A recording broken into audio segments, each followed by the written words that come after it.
Good afternoon to all. Actually, last class என்ன பார்த்தோம்னா இதெல்லாம் பார்த்துட்டோம். இந்த இது பார்க்கல சரிங்களா. ஆக்சுவலாக அது என்னென்னா அந்த குயினிங் சிஸ்டம் சொல்லுவாங்க. குயினிங் தியரி நம்ம படிச்சிருக்கோம் தெரியுங்களா. ஸோ அதாவது மார்கோ செயினில் வரும். இதெல்லாம் எம்எம்னா மார்கோ செயினை ரெப்ரசென்ட் பண்ணும். So number of server 1. So queue capacity finite or infinite, number of server finite infinite. So இந்த மாதிரி 4 கேசஸ் வரும் சரிங்களா. இதை பற்றி இப்போதைக்கு எனக்கு டைம் இல்லாதனால இதை பற்றி நான் டிஸ்கஸ் பண்ணல ரைட்டுங்களா. ஸோ அதில் நீங்கள் இதெல்லாம் பாருங்கள். நீங்கள் ஸ்டாட்டிஸ்டிக்கில் ஃபுல்லாக மார்க் வாங்கினா இதெல்லாம் நீங்கள் பார்த்துக்கோங்க ரைட்டுங்களா. அப்புறம் பாய்சான் ப்ராசஸ் முக்கியம். Poisson death process, birth and death process முக்கியமானது. இதெல்லாம் நீங்கள் பார்த்துட்டிங்கன்னா ஸ்டாட்டிஸ்டிக்கில் ஃபுல் மார்க்ஸ் வாங்கிடுவீங்க ரைட்டுங்களா. இது அப்புறம் எம்எல்இன்னு ஒன்று இருக்கும், அதெல்லாம் கொஞ்சம் பார்த்துக்கோங்க ரைட்டுங்களா. சரி, ஸோ இது நமக்கு தெரிஞ்சது தான் சரிங்களா. என்னது எம்எம் இந்த மாடல் நமக்கு தெரியும். ஸோ அது என்னது birth and death process of இது லாம்டா வரும், டெத் ரேட் வந்து மியூன்னு வரும் நமக்கு தெரியும். ஓகேங்களா. ஸோ அடுத்தும் நமக்கு தெரிஞ்ச கான்செப்ட் தான். So set of all feasible solution LPP வந்து என்னது கான்வெக்ஸ் செட் சரிங்களா. இது நான் லாஸ்ட் கிளாஸில் சொல்லியிருந்தேன் ரைட்டுங்களா. அதெல்லாம் பார்த்துக்கோங்க, முக்கியமானது. ஓகேங்களா. ரைட், இப்போ என்ன பண்ண போகிறோம்னா அதே தான் 2016 பேப்பர் 3 சரிங்களா. Paper 3 okay right. So 75 questions கொடுத்துருக்காங்க. ஒவ்வொரு கொஸ்டினுக்கு 2 மார்க். ஆக்சுவலாக ஃபஸ்ட்டு கொஸ்டின் வந்து இங்கே எப்படி பார்க்கணும்னா, இதை உங்களுக்கு இப்படி பார்த்தா ஒன்றும் புரியாது. ஆக்சுவலாக என்னென்னா உங்களுக்கு நான் புரிகிற மாதிரி சொல்கிறேன் பாருங்கள்.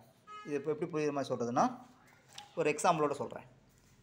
ஸோ இந்த மாதிரி ஒரு டிஃபரன்ஷியல் ஈக்குவேஷனை சால்வ் பண்ண சொல்லியிருப்பாங்க. ஸோ அப்போ நான் ஃபஸ்ட்டு என்ன பண்ணியிருப்போம் தெரியுமா உங்களுக்கு.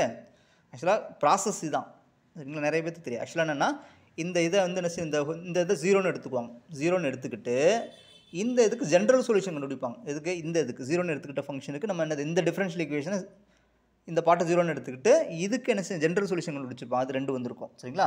அப்புறம் என்ன பண்ணுவாங்கன்னா இந்த இதுக்கு பர்டிகுலர் சொல்யூஷன் கண்டுபிடிப்பாங்க. அதுதான் நம்ம கண்டுபிடிக்கிறது ரைட்டுங்களா. ஸோ இன்றைக்கி யோசிச்சு பார்த்துறீங்களா, ஏன் 2 பார்ட் கண்டுபிடிக்கிறோம்ட்டு. ஏன் இங்கே 2 பார்ட் கண்டுபிடிக்கிறோம் யோசிச்சு பார்த்தீங்களா. காம்ப்ளிமெண்டரி ஃபங்க்ஷன் ஒன்று போடுறோம், அடுத்த பர்டிகுலர் இன்டெக்ரல் ஏன் 2யும் போடுறோன்னு யோசிச்சு பார்த்தீங்களா. காரணம் இதுதான் சரிங்களா. ஸோ காரணம் இதுதான். அதாவது என்ன பண்ணுவோம்னா இது ஈக்குவல் 0ன்னு வச்சுக்கிட்டு இதுக்கு ஜென்ரல் சொல்யூஷன் கண்டுபிடிப்போம் சரிங்களா. அப்புறம் இந்த இதுக்கு ஏதாச்சும் ஒரு சொல்யூஷன் நம்ம கண்டுபிடிக்க முடியுதான்னு பார்ப்போம் சரிங்களா. ஒரே ஒரு சொல்யூஷன் மட்டும் கண்டுபிடிப்போம் சரிங்களா. அதான் particular integral or particular solutions. அதுக்கு தான் இந்த இது கொடுத்துருப்பாங்க. கொடுத்துட்டு கண்டுபிடிச்சிட்டு இது வந்து particular solution of this integral equation, this is differential equations. அப்போது 2ஐயும் ஆட் பண்ணி என்ன செஞ்சிடலாம், இதோட ஜென்ரல் சொல்யூஷன் போட்டுடலாம், அவ்வளோதான். ஓகேங்களா. ஸோ இந்த ப்ராசஸ் தான் அங்கே சொல்லியிருப்பாங்க. இதான் முக்கியமானது சரிங்களா. ஆக்சுவலாக எம்எஸ்சி படிக்கும்போது எம்கே யூனிவர்சிட்டி கிளாஸஸில் நான் வந்து ஆன்சர் பண்ண கொஷின்ஸ் சரிங்களா. அது ஏன் அப்படின்னு கேட்டாங்க. ஏன் இந்த 2 இதை எதுக்கு ஆட் பண்ணுறோம், ஒன்றே போதும் தானே அப்படின்னாங்க. ஸோ அதை நான் விளக்கம் கரெக்டாக கொடுத்துட்டேன் ரைட்டுங்களா. ஸோ இது வந்து முக்கியமான கொஷின்ஸ் என் லைஃப்பில். ஓகே. ஸோ அந்த லாஜிக்கில் நீங்கள் இதை அப்ரோச் பண்ணி பாருங்கள் பார்ப்போம். அதே அந்த லாஜிக்கில் அப்ரோச் பண்ணி பாருங்கள். x0ங்கிறது இதோட பர்டிகுலர் சொல்யூஷன் ரைட்டுங்களா. இதோட பர்டிகுலர் சொல்யூஷன். அப்போ இதோட ஜென்ரல் அதாவது என்னென்னா x0ங்கிறது இதோட பர்டிகுலர் சொல்யூஷன் ரைட்டுங்களா. இதோட பர்டிகுலர் சொல்யூஷன் வந்து x0 சரிங்களா. இப்போ என்ன பண்ணுறாங்கன்னா t of y = 0 இங்கே பண்ணுறது நம்ம t of y இதை வந்து 0ன்னு எடுத்துக்கிட்டு இதுக்கு ஜென்ரல் சொல்யூஷன் கண்டுபிடிக்கிறாங்க. அப்போ இந்த ஜென்ரல் சொல்யூஷனையும் இந்த பர்டிகுலர் சொல்யூஷன் ஆட் பண்ணுறது தான் இந்த இதுக்கு என்ன வரும்னா ஜென்ரல் சொல்யூஷனாக வரும் சரிங்களா. அதுதான் ஃபஸ்ட் ஆப்ஷன் தான் கரெக்டு. கொஞ்சம் வச்சு பாருங்கள், நான் சொன்னதை வச்சு பாருங்கள், ஈஸியாக புரியும். ஓகேங்களா. ரைட். அடுத்த கொஸ்டின் பாருங்கள். அடுத்த கொஸ்டின் என்ன நமக்கு தெரியும், VW are vector space over F transformation from V to W. ஆக்சுவலாக லீனியர் ட்ரான்ஸ்ஃபர்மேஷன் பேசும்போது இந்த 2 வெக்டார் ஸ்பேஸோட டைமென்ஷன் சேம் ஃபீல்டாக இருக்கணும். அப்போ தான் அந்த லீனியர் ட்ரான்ஸ்ஃபர்மேஷன் பண்ண முடியும். ஸோ வேறு ஃபீல்டாக இருந்தால் பண்ண முடியாது. அது முக்கியமானது. எப்பயுமே லீனியர் ட்ரான்ஸ்ஃபர்மேஷன் பேசும்போது அந்த டொமைன் கோடொமைன் ஸ்பேஸோட ஃபீல்டு வந்து என்னது சேம் ஃபீல்டாக இருக்கணும் சரிங்களா. ரைட். இது என்ன கொடுத்துருக்காங்கன்னா is nothing but kernel of T. Kernel of T is always subspace of domain space நமக்கு தெரியும் சரிங்களா. இது ஆல்வேஸ் சப்ஸ்பேஸ். செகண்ட் ஒரு ஸ்பேஸ் கொடுத்துருக்காங்க. இது வந்து ஆல்வேஸ் சப்ஸ்பேஸாக தான் வரும். ஆனால் வந்து ஆப்ஷன் வந்து என்ன கொடுத்துருக்காங்கன்னா பின்னு கொடுத்துருக்காங்க. பி வந்து என்னது ஃபால்ஸ். ஆக்சுவலாக ஏங்கிறது ட்ரூ சரிங்களா. இதுவும் ட்ரூ தான், இதுவும் சப்ஸ்பேஸ் வந்துடும் சரிங்களா. பாருங்கள், நான் எழுதியிருக்கேன் பாருங்கள். ஸோ ஃபஸ்ட்டு ஒன்று நான் எழுதினேன் D to W V to W கொடுத்துருந்தாங்க, லீனியர் ட்ரான்ஸ்ஃபர்மேஷன் கொடுத்தாச்சு. V கொடுத்துருந்தாங்க. V தான் kernel of T or null space of டின்னு சொல்லணும். இது சப்ஸ்பேஸ் ஆகும் ரைட்டுங்களா. இது ப்ரூஃப் பண்ணால் ஈஸியாக கொடுத்துடலாம். அடுத்து ரெண்டாவது என்ன கொடுத்தோன்னா VC R3 கொடுத்துருக்காங்க. Vector space over field. அவங்க என்ன பண்ணுறாங்கன்னா ஃபீல்டு எதுவுமே கொடுக்க மாட்டாங்க, சும்மா வெக்டார் ஸ்பேஸ் ஓகேங்களா. அப்புறம் அந்த R3க்கு ஒரு சப்செட் கொடுத்துருக்காங்க, சப்ஸ்பேஸ்னு ப்ரூவ் பண்ணணும். இது ஆட்டோமேட்டிக்காக சப்ஸ்பேஸ் வந்துடுமே. ஸோ ஒவ்வொரு ஃபீல்டு ஆர்னு சொல்லணும். அப்போ ஆல் ஸ்கேலர் அங்கே எடுத்துக்கிறேன். இதில் ஒரு எலமெண்ட் எடுக்கிறேன். ஸ்கேலர் மல்டிப்ளிகேஷன் செக் பண்ணுறேன். மல்டிப்ளிகேஷன் செக் பண்ணுறேன், ஆட்டோமேட்டிக்காக வந்துருச்சு. அப்புறம் வெக்டார் அடிஷன் செக் பண்ணுறேன், அதுவும் எனக்கு ஆட்டோமேட்டிக்காக வந்துருச்சு. அப்புறம் ஏன் சப்ஸ்பேஸ் ஃபார்ம் ஆகாது? சப்ஸ்பேஸும் ஃபார்ம் ஆகுமே. அவங்க இது சப்ஸ்பேஸ் ஃபார்ம் ஆகாதுன்னு கொடுத்துருக்காங்க. சப்ஸ்பேஸ் வந்து ஃபார்ம் ஆகும், ரைட்டுங்களா? ஸோ ரெண்டுமே சப்ஸ்பேஸ் தான், ரைட்டுங்களா? இந்த ஆப்ஷனை திருத்திக்கோங்க, ரைட்டுங்களா? அடுத்த கொஸ்டின் ஒரு முரண்பாடான கொஸ்டின்ஸ். ஆக்சுவலாக என்னென்னா, இதை பற்றி நான் வீடியோஸ் போட்டிருப்பேன். ஆக்சுவலாக ரோ ஸ்பேஸ் இதெல்லாம் பற்றி நிறைய வீடியோஸ் போட்டிருப்போம். எப்படி கண்டுபிடிக்கணும்? நீங்கள் லீனியர் அல்ஜிப்ரா பார்த்தீங்கன்னா தெரியும், சரிங்களா? லீனியர் அல்ஜிப்ராவில் கொஞ்சம் வீடியோஸ் தான் போட்டிருப்போம், சரிங்களா? கொஞ்சம் வீடியோஸ்னாலும் எல்லாமே கவர் ஆகி வந்திருக்கும். இதெல்லாம் முன்னாடியே நாங்கள் டிஸ்கஸ் பண்ண டாபிக்ஸ். சரி, சொல்யூஷன் ஸ்பேஸு நல் ஸ்பேஸ் எல்லாமே நாங்கள் டிஸ்கஸ் பண்ண டாபிக்ஸ் தான், சரிங்களா? இந்த சப்ஸ்பேஸ் டைமென்ஷன் எப்படி கண்டுபிடிக்கணும் நான் பழைய இதில் டிஸ்கஸ் பண்ணியிருக்கேன். அந்த வீடியோஸ்லாம் போட்டு பாருங்கள். லீனியர் அல்ஜிப்ரா ரொம்ப யூஸ்ஃபுல்லாக இருக்கும் உங்களுக்கு, சரிங்களா? இதெல்லாம் ரொம்ப யூஸ்ஃபுல்லான விஷயங்கள்.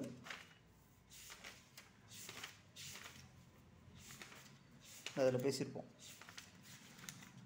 இதில் டைமென்ஷனல் ரோ ஸ்பேஸ், டைமென்ஷனல் காலம் ஸ்பேஸ், ஸோ எல்லாமே பேசியாச்சு, சரிங்களா? அதே தான். Okay, right. ஆக்சுவலாக ஆல்ரெடி லாஸ்ட் வீடியோலையும் சொல்லியிருப்பேன். என்ன சொல்லியிருப்போன்னா, சரி ஓகே. ஸோ இந்த மேட்ரிக்ஸ் கொடுத்துட்டாங்களா? இதுக்கு நான் என்ன செய்கிறேன்னா, என்ன கேட்டிருக்காங்கன்னா டைமென்ஷனல் ரோ ஸ்பேஸ் கேட்டிருக்காங்க. அப்போது இதில் எத்தனை number of linear independent rows இருக்குன்னு கண்டுபிடிக்கிறேன். அதுதான் என்னது, அதாவது ரேங்க் கண்டுபிடிக்கிறேன். அதுதான் என்னது, அந்த டைமென்ஷன் ஆஃப் என்னது, அந்த அந்த ரோ ஸ்பேஸோட டைமென்ஷன், அவ்வளோதான். கான்செப்ட் புரியுதுங்களா? ரோ ஸ்பேஸ் டைமென்ஷன் அர்த்தம். இந்த மேட்ரிக்ஸ் ரேங்க் கண்டுபிடிக்கிறேன், அதுதான் அதுன்னு சொல்லிடுவோம். ரேங்க்னு என்ன அர்த்தம்? இந்த மேட்ரிக்ஸில் எத்தனை number of linear independent rows இருக்குது ஆர் காலம்ஸ் இருக்குன்னு அர்த்தம். ஓகே, அப்புறம் row rank equal column rank. Row ரேங்க்னாலும் ஒன்று தான், காலம் ரேங்க்னாலும் ஒன்று தான், டைமென்ஷனல் ரோ ஸ்பேஸ்னாலும் ஒன்று தான், டைமென்ஷனல் காலம் ஸ்பேஸ் நாலுமே ஒன்று தான், சரிங்களா? ரைட். ஸோ நான் இந்த மாதிரி மாற்றிட்டேன். ஸோ எனக்கு இது வந்துருச்சு. ஆக்சுவலாக இது வந்து ரேங்க் வந்து 3 வந்துருச்சு. ஸோ ரேங்க் வந்து 3 வந்துருச்சா?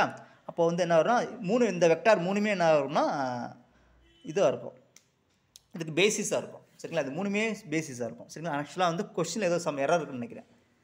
அவங்க என்ன கொடுத்துருக்காங்க, 1 - 3 ஆக்ஷன் ஏ கொடுத்துருக்காங்க,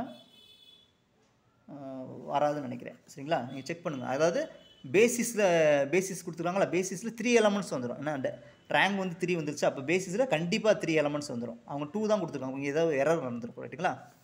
நீங்கள் செக் பண்ணி கூட பாருங்கள். ஸோ ரேங்க் வந்து என்னது, ரோ ஆஃப் ஏ வந்து 3 வந்துருச்சு. therefore dimension of row space of A, dimension of column space of A plus row rank of A is equal to column rank of A. எல்லாமே என்னது தான், இந்த 3 தான், சரிங்களா?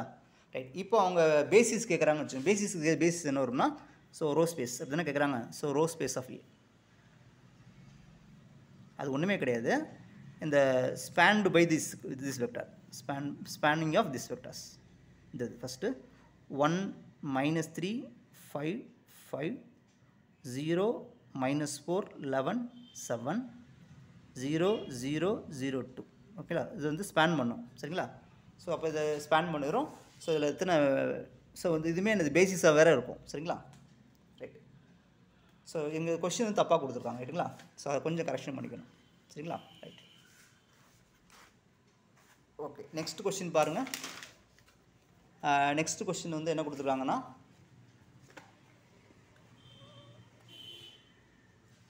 நெக்ஸ்ட் கொஸ்டின் பாருங்கள். இந்த கொடுத்துருக்காங்க பாருங்கள். என்ன கொடுத்துருக்காங்கன்னா, ஏங்கிறது ஒரு என்கிராஸின் ஹெர்மிஷியன் மேட்ரிக்ஸ் கொடுத்துருக்காங்க. இந்த Hermitian matrix satisfies this matrix equation.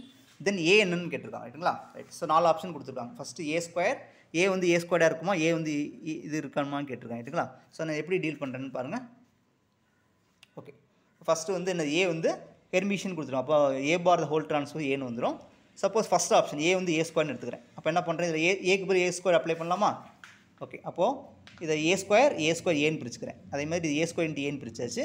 இப்போ இந்த இதை அப்ளை பண்ணேன், A² போய் ஏ அப்ளை பண்ணால் இங்கே ஒரு ஏ, இங்கே ஒரு ஏன்னு வந்துடும், இங்கே ஏன்னு வந்துடும்.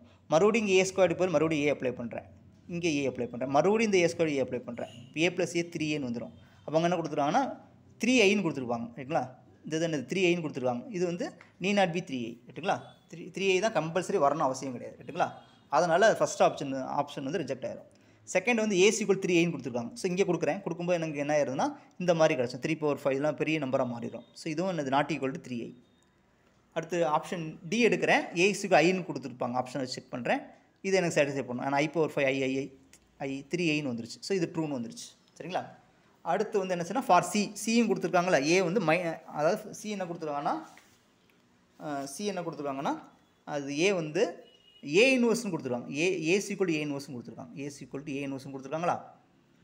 அப்போ நான் என்ன பண்ணுறேன்னா a = a இன்வர்ஸ்னு அர்த்தம். இதுக்கு மீனிங் என்னது? இது ஆக்சுவலாக a² = a அதான் வராது இல்லை. இது a = a இன்வர்ஸ்னு அர்த்தம். a² = aன்னு அர்த்தம். a² ஐடென்டிட்டி இருக்குங்களா? ஓகே. ஸோ நான் இதுக்கு என்ன பண்ணுறேன்னா சப்போஸ் ஏ வந்து நான் -iன்னு எடுத்துக்கிறேன். ஏ வந்து -iன்னு எடுத்துக்கிறேன். இது என்ன வரும்? ஹெர்மிஷியனாக இருக்கும். ரைட்டுங்களா? ஹெர்மிஷியனாக இருக்கும். இதெல்லாம் அப்படியே அப்ளை பண்ணுறேன்.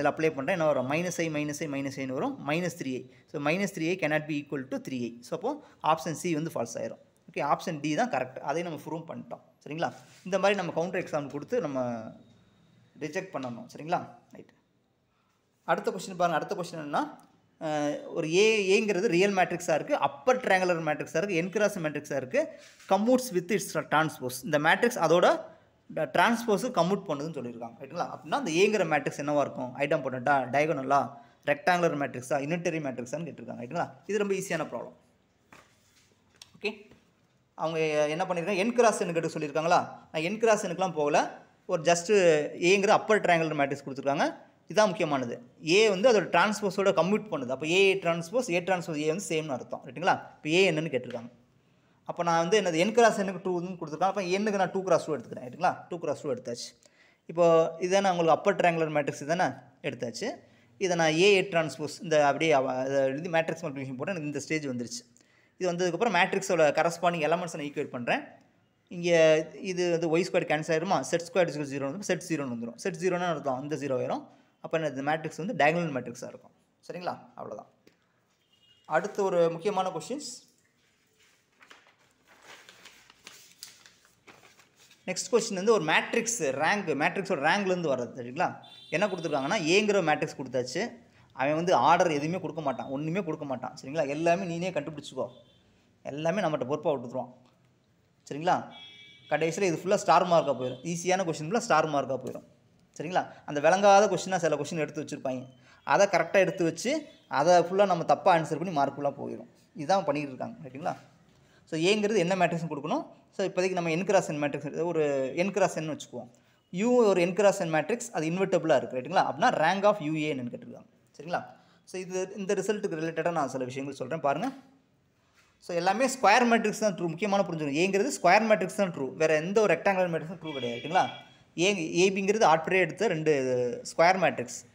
என்ட்ரிஸ் வந்து இண்டிஜர்ஸ் ஆர் QRC ஏதோ ஒன்று போட்டுக்கணும். ரைட்டுங்களா? இந்த ரேங்க் ஏபியும் ரேங்க் பியும் ஈக்குவலாக இருக்காது. சரிங்களா? ரேங்க் ஏபியும் பியும் ஈக்குவலாக இருக்காது. நீங்கள் செக் பண்ணி பார்த்துக்கலாம். ஏபிக்கு ரேண்டமாக 2 மேட்ரிக்ஸ் எடுத்து மல்டிப்ளை பண்ணுங்கள், ரேங்க் வந்து பிஏ மல்டிப்ளை பண்ணுங்கள், ரெண்டுக்கும் வேறு ரேங்க் வரும். ஆனால் ஏ கூட அதோட டிரான்ஸ்போஸை மல்டிப்ளை பண்ணுறோம். ஏ டிரான்ஸ் இப்போ சேமாக வந்துடும். அது மட்டும் கிடையாது. அது ரோ ஆஃப் ஈக்குவல் வரும். அது மட்டும் கிடையாது. இது நமக்கு தெரியும். சரிங்களா? இது 2 விஷயம் நமக்கு தெரியும். எப்பவுமே நம்பர் ஆஃப் லீனியர் இண்டிபெண்டன்ட் ரோஸ்னாலும் ஒன்று, நம்பர் ஆஃப் லீனியர் இண்டிபெண்டன்ட் காலம்ஸ்னாலும் ஒன்று தான் தெரியும் ஒரு மேட்ரிக்ஸை பொறுத்தளவு. ரைட்டுங்களா? ஸோ இது முக்கியமானது. சரிங்களா? அதாவது என்ன சொல்ல வராங்கன்னா, ஸோ 2 மேட்ரிக்ஸும் சேம் தானே, ரேங்க்லாம் ஈக்குவல் வந்துருச்சு. அப்போ என்ன அர்த்தம்னா இதோட ஐகன் வேல்யூஸ்லாம் சேமாக இருக்கும். இதோட ஐகன் வேல்யூஸ்லாம் என்னது? நான் நெகட்டிவ் ரியல்ஸ் நம்பராக இருக்கும். இந்த ஐகன் வேல்யூஸ்லாம் என்ன இருக்கும்? நெகட்டிவாகவே ஆகாது. ஸோ இது முக்கியமானது. ஏ டிரான்ஸ்போஸ் இதுக்கு வந்து ஐகன் வேல்யூஸ் கண்டுபிடிக்கிறோம். சரிங்களா? இது கண்டுபிடிச்சாலும் சரி, இது கண்டுபிடிச்சாலும் சரி, ரெண்டோட ஐகன் வேல்யூஸ் என்னது? நெகட்டிவ் வேல்யூ எடுத்துக்காது. இது ஒரு முக்கியமான ரிசல்ட். அடுத்து இதெல்லாம் உங்களுக்கு தெரிஞ்ச result. Rho of AB less தான் இது பவுண்டு தான் கொடுத்துருக்கோம். சரிங்களா? இது ஒரு பவுண்டு தான். இது மேக்ஸிமம் பவுண்டு கிடையாது. சரிங்களா? இது ஒரு பவுண்டு தான். இப்போ இதுக்கு கீழே நிறைய நம்பர்ஸ் வரும், நிறையா இன்இக்வாலிட்டி வரலாம். அது புரிஞ்சுக்கணும். சரிங்களா? அதே மாதிரி ரோ ஆஃப் ஏபி லெஸ் தான் ரோ ஆஃப் பி வந்துடும். இது முக்கியமானது, வெரி வெரி இம்பார்ட்டன்ட். இதுதான் நம்ம கொஸ்டினில் கேட்டிருக்காங்க. ஆக்சுவலாக rho AB rho BA rho of A எப்போ வரும்னா இந்த பி வந்து இன்வெர்ட்டிபிளாக இருக்கும். சரிங்களா? இந்த பி இன்வெர்ட்டிபிளாக இருந்தால் இந்த ஏன்னு எழுதிடுவோம். தான் இந்த இன்வெர்ட்டிபிள் தவிர மற்ற இப்போ ஏ இன்வெர்ட்டிபிளாக இருந்தால் இங்கே பின்னு எழுதணும். அவ்வளோதான். ஓகேங்களா? புரியுதுங்களா? ஏ இன்வெர்ட்டிபிள்னா இப்படி மாற்றி போட்டு ரோ ஆஃப் பின்னு எழுதணும். பி இன்வெர்ட்டிபிள்னா ரோ ஆஃப் ஏன்னு எழுதணும். சரிங்களா? ரைட். உங்களுக்கு இதெல்லாம் தெரியலன்னு வச்சு வெரி சிம்பிள். இது என்ன பண்ணிக்கிறீங்கன்னா ஏ வந்து ஜீரோ மேட்ரிக்ஸ் எடுத்துக்கோங்க, பி ஐடென்டி மேட்ரிக்ஸ் எடுத்துக்கோங்க, ரெண்டையும் மல்டிப்ளை ஜீரோ மேட்ரிக்ஸ் வரும், பி வந்து இன்வெர்ட்டபிள். இப்போ ரேங்க் கண்டுபிடிங்க, ரேங்க் வந்து இதோட ரேங்க் தான் வரும், இதோட ரேங்க் வராது. அப்படி நீங்கள் ரேண்டமாக நீங்கள் செக் பண்ணிக்கலாம். சரிங்களா? ரைட். அப்புறம் இது முக்கியமானது, இதுவும் ஒரு பவுண்டு கண்டுபிடிக்கிறதுக்கு தான். சரிங்களா? இது ஆப்ஷனை ரிஜெக்ட் பண்ணுறது தான். இப்போ இதோட அதிகமாக ஒரு வேல்யூ கொடுக்குமா ரிஜெக்ட் பண்ணிடலாம். சரிங்களா? Rho of AB less than or equal minimum of individual rank. ரைட்டுங்களா? அப்புறம் இதுவும் முக்கியமானது, இது ஸ்கொயர் மேட்ரிக்ஸ் தான் அப்ளை பண்ண முடியும் எல்லாமே. ரைட்டுங்களா? Rho of A plus rho of B minus n less than or equal rho of AB less than or equal to minimum of rho of A comma rho of B. இது ஒரு முக்கியமான question. இதே தான் அவங்க என்ன பண்ணியிருப்பாங்கன்னா, அந்த ஹெர்ஸ்டைன் sir புக்கில் அதில் ரேங்க்னு படிச்சிருக்கீங்க, லீனியர் ட்ரான்ஸ்ஃபர்மேஷனில் இந்த கொடுத்துருப்பாங்க, இதை சால்வ் பண்ணி கொடுத்துருப்பாங்க. இது மேட்ரிக்ஸ் தானங்க லீனியர் ட்ரான்ஸ்ஃபர்மேஷன், எந்த ஒரு மேட்ரிக்ஸ் கொடுத்தா லீனியர் ட்ரான்ஸ்ஃபர்மேஷனை பார்க்கலாம் தானே, அவ்வளோதான். இப்போ லீனியர் ட்ரான்ஸ்ஃபர் இப்போ இது அப்படியே இங்கே அப்ளை பண்ணிக்கலாம், அதே தான் சேம் ரிசல்ட். சரிங்களா? சார் ரேங்க் எஸ்டி வந்து இப்படி எழுதிக்கலாம், இது எழுதிக்கலாம், சேம் ரிசல்ட். இதெல்லாம் அந்த ஹெர்ஸ்டைன் சார் புக்கில் இருக்குது. ரைட்டுங்களா?